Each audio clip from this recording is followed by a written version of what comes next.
Hi guys, as I'm writing some articles for our Facebook page, specifically with regards to the contract, there's some of the clauses that just reminds me of specific issues that I think is important to take note of for sellers as well as agents that maybe new agents in the industry that's working on properties and that has to advise their sellers. So the one specific clause that I would like to talk to you about and just to give a few pointers is on our contract, clause 10, transfer attorneys.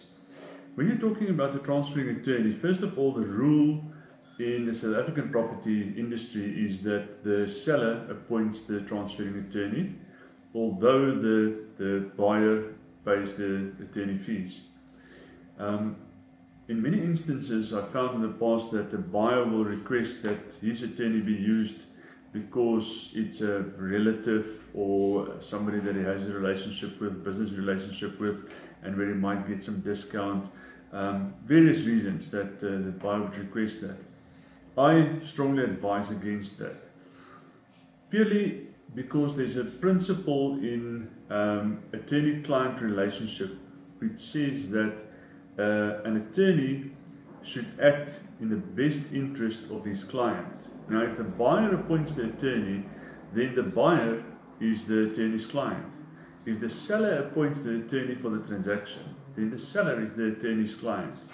So, if a dispute arises and a buyer is unhappy for whatever reason, he can instruct the attorney to either cease the transaction or to not continue with it, or to delay it, or whatever the case may be that will work to his advantage, or exercise some tactics that will be negative towards the seller. Whereas from a seller's perspective, if there's a complaint or something that a buyer is not happy with, a transaction can proceed, or there are certain actions that can still proceed, and it can be halted or delayed just before the registration if there's something that has to be sorted out. In the meantime, while the attorney is continuing with the transaction, most of I would say the nigglies that do from time to time pitch up in a transaction get sorted out or get renegotiated, or to the benefit and the advantage of both parties, and the property in any case registers at the end of the day. So my advice is, if you're a seller, don't budge. Exercise your right, you appoint the attorney, and make sure that you don't get strong-armed in that case.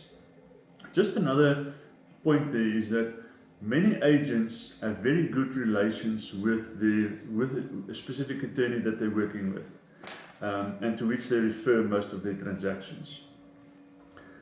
The nice thing about that is, and the positive thing about that is, that there's already an existing relationship with an attorney that has got that sees and understands the benefit of maintaining this relationship and acting in the best interest of the seller that's referred to him.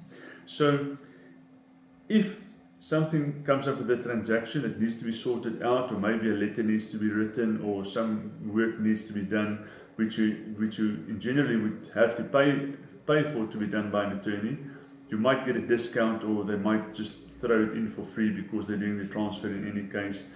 On the other hand, the important thing is that the agent gets weekly feedback from the attorney. And in the case where there's an established relationship, that happens without a problem. And many attorneys that you do not have that relationship with, and that doesn't normally work with the agents, are sometimes, well, let's call it stubborn with regards to that. They don't give feedback, you don't get feedback timely, sometimes struggle to get hold of them, you don't know exactly where the transaction is. That causes frustration with the buyer, the seller, the agent, everybody, if they don't know exactly where the transaction is with regards to that.